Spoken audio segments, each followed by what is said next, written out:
السلام علیکم ورحمۃ اللہ وبرکاتہ۔ امید ہے آپ سب لوگ خیریت سے ہوں گے۔ Welcome to my YouTube channel Quran education teach by Wajiha. آج کا لیکچر سٹارٹ کرتے ہیں۔ بسم اللہ الرحمن الرحیم۔ وَظَلَّلْنَا، اور ہم نے سایہ کیا، علیکم تم پر، الغمام بادل کا، وَأَنزَلْنَا اور دیا ہم نے، علیکم تم کو، المن والسلویٰ من اور سلویٰ، کلو کھاؤ، من طیباتی ان پاکیزہ چیزوں میں سے، ما رزقناکم جو ہم نے دی تم کو، وما ظلمونا اور نہیں ظلم کرتے تھے وہ ہم پر، ولیکن اور لیکن، کانوا تھے وہ، انفسہم اپنی ہی جانوں پر، یظلمون ظلم کرتے۔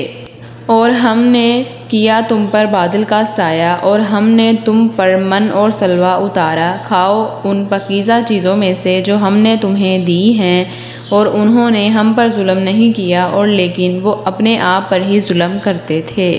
جب بنی اسرائیل سرائے سینا میں موجود تھے تو ان کے پاس کھانے پینے کے لیے کچھ نہ تھا، اس کے علاوہ وہاں پر کوئی سایہ نہیں تھا، دھوپ اتنی سخت تھی کہ وہ جلائے دیتی تھی، تو اللہ تعالیٰ نے ان کے اوپر خاص قسم کے بادلوں کا سایہ کیا اور کھانے پینے کے لیے من و سلویٰ اتارا۔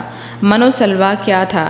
المنہ کی تفسیر رسول اللہ صلی اللہ علیہ وآلہ وسلم نے ایک حدیث کے ذریعے سے کی ہے، جو ہے رسول اللہ صلی اللہ علیہ وآلہ وسلم نے فرمایا، المکۃ من المنہ وماؤہا شفاء للعین، کھمبی منہ میں سے ہے اور اس کا پانی آنکھ کے لیے شفا ہے۔ کھمبی کیا ہوتی ہے؟ مشرومز جو ہوتے ہیں وہ کھمبی ہوتی ہے، ان کا پانی آنکھ کے لیے، آئی سائٹ کے لیے بہت بینیفیشل ہوتا ہے۔ منہ سے مراد ہے ایسی چیزیں جو کہ صحرا میں خود بخود پیدا ہوتی تھیں، ان میں سے ایک چیز یہ کھمبی یعنی مشرومز بھی تھے۔ مشرومز بھی صحرا میں خود بخود پیدا ہوتے تھے۔ اس کے علاوہ حضرت ابن عباس رضی اللہ تعالیٰ عنہ اور مجاہد رحمۃ اللہ علیہ نے منہ کی تفسیر بیان کی، جس سے یہ پتہ لگتا ہے کہ ایک میٹھی گوند بھی منہ کی ہی قسم تھی۔ اس کے علاوہ جو سلویٰ ہے وہ اسم جنس ہے، اس کا واحد سلواتن آتا ہے، یعنی کہ بٹیر یا بٹیر سے ملتا جلتا پرندہ۔ صحرا میں اللہ تعالیٰ کے حکم سے بے شمار پرندے آ جاتے تھے اور وہ انہیں پکڑ کر کھا لیتے تھے۔ نیکسٹ آیت ہے، بسم اللہ الرحمن الرحیم۔ وَإِذْ اور جب، قُلْنَا ہم نے کہا، ادخلوا داخل ہو جاؤ، هذه اس، القریۃ بستی میں، فَكُلُوا پھر کھاؤ، منہا اس میں، حیث جہاں سے، شئتم تم چاہو، رغداً با فراغت، وادخلوا اور داخل ہونا، الباب دروازہ سے، سجداً سجدہ ریز ہوتے ہوئے، وَقُولُوا اور کہنا، حطۃ بخش دے، نغفر لکم ہم بخش دیں گے تمہیں، خطایاکم تمہاری خطائیں، وسنزید اور ان قریب ہم زیادہ دیں گے، المحسنین نیکی کرنے والوں کو۔ اور جب ہم نے کہا اس بستی میں داخل ہو جاؤ، پس اس میں سے کھلا کھاؤ جہاں چاہو، اور دروازے میں سجدہ کرتے ہوئے داخل ہو جاؤ، اور کہو بخش دے، تو ہم تمہیں تمہاری خطائیں بخش دیں گے، اور ہم نیکی کرنے والوں کو جلد ہی زیادہ دیں گے۔ بنی اسرائیل کو جس شہر میں داخل ہونے کا کہا گیا ہے وہ کون سا شہر ہے؟ اس سے مراد ہے بیت المقدس، جیسا کہ سورہ مائدہ میں ہے، یا قوم ادخلوا الارض المقدسۃ التی کتب اللہ لکم، اے میری قوم اس مقدس زمین میں داخل ہو جاؤ جو اللہ نے تمہارے لیے لکھ دی ہے۔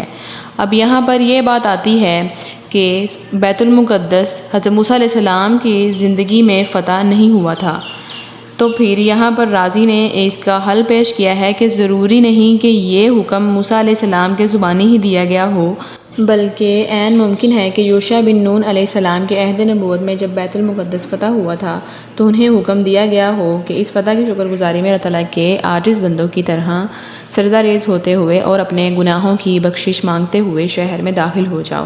ابن کثیر رحمۃ اللہ علیہ لکھتے ہیں کہ یہ حکم ویسا ہی تھا جیسا رسول اللہ صلی اللہ علیہ وآلہ وسلم کو سورہ نصر میں فتح کے موقع پر تسبیح و استغفار کا حکم دیا گیا تھا، اور آپ صلی اللہ علیہ وآلہ وسلم نے مکہ میں داخل ہونے کے بعد نماز فتح ادا کی تھی، نماز فتح جو کہ 8 رکعات تھیں۔ نیکسٹ ہے، بسم اللہ الرحمن الرحیم۔ فبدل پھر بدل دیا، الذین وہ لوگ جو ظلموا ظلم کیا، قولاً بات، غیر الذی دوسری وہ جو کہ قیل لہم کہی گئی انہیں فانزلنا پھر نازل کیا ہم نے علی الذین ظلموا ان لوگوں پر جنہوں نے ظلم کیا رجزن عذاب من السماء آسمان سے بما کانوا یفسقون سبب اس کے کہ وہ نافرمانی کرتے تھے۔ پھر ان لوگوں نے جنہوں نے ظلم کیا بات کو اس کے خلاف بدل دیا جو ان سے کہی گئی تھی، تو ہم نے ان لوگوں پر جنہوں نے ظلم کیا تھا آسمان سے ایک عذاب نازل کیا اس لیے کہ وہ نافرمانی کرتے تھے۔ اس سے جو پریویس والی آیت تھی اس میں اللہ تعالیٰ نے حکم دیا تھا کہ شہر میں داخل ہونا ہے کیسے، سجدہ ریز ہوتے ہوئے اور کہتے ہوئے یہ جانا ہے کہ اے اللہ ہمیں بخش دے۔ تو بنی اسرائیل نے کیا کیا؟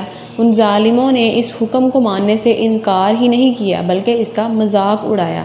رسول اللہ صلی اللہ علیہ وآلہ وسلم نے فرمایا بنی اسرائیل سے کہا گیا تھا وَادْخُلُوا الْبَابَ سُجَّدًا وَقُولُوا حِطَّةٌ اور دروازے میں سجدہ کرتے ہوئے داخل ہو جاؤ اور کہو بخش دے، تو انہوں نے اسے بدل دیا اور اپنے سرینوں پر گھسٹتے ہوئے داخل ہوئے اور انہوں نے کہا تھا حبۃ فی شعرۃ دانہ بالی میں۔ اب اس سے بڑھ کر اللہ تعالیٰ کے حکم کی نافرمانی، اللہ تعالیٰ کے حکم کی مخالفت کیا ہو سکتی ہے کہ انہوں نے اللہ تعالیٰ کا جو حکم آیا ہے اس کا مذاق اڑایا اور اسے اپنے حساب سے بدل دیا۔ اللہ تعالیٰ نے بنی اسرائیل کو اس نافرمانی کے عوض فسق قرار دیا۔ فسق یعنی فاسق سے نکلا ہے، بما کانوا یفسقون سبب اس کے کہ وہ نافرمانی کرتے ہیں، یعنی کہ نافرمان لوگ ہیں یہ۔ اللہ تعالیٰ کی نافرمانی کرنا یعنی کہ اللہ تعالیٰ کی جو حدود ہیں، حدود اللہ سے نکل جانا، اس بنا پر انہیں ظالم قرار دیا گیا تھا اور اس ظلم کی سزا میں ان پر طاعون کا عذاب نازل فرمایا گیا۔ رجزن کے معنی گو متعلق عذاب کے ہیں، مگر حدیث سے معلوم ہوتا ہے کہ مراد طاعون ہے۔ رسول اللہ صلی اللہ علیہ وآلہ وسلم نے فرمایا الطاعون رجس ارسل علی طائفۃ من بنی اسرائیل او علی من کان قبلکم۔ طاعون ایک عذاب ہے جو بنی اسرائیل کے ایک گروہ یا ان لوگوں پر بھیجا گیا جو تم سے پہلے تھے۔ یہ تھا ہمارا آج کا لیکچر۔ اگر کوئی کوسچن ہو تو پلیز پوچھ لیا کریں کمنٹ میں، باقی دعاؤں میں یاد رکھیں۔ اگر آپ کو میری ویڈیو اچھی لگی ہو تو اس کو لائک کریں، شیئر کریں اور سبسکرائب کریں میرے چینل کو۔ جزاک اللہ۔ السلام علیکم ورحمۃ اللہ وبرکاتہ۔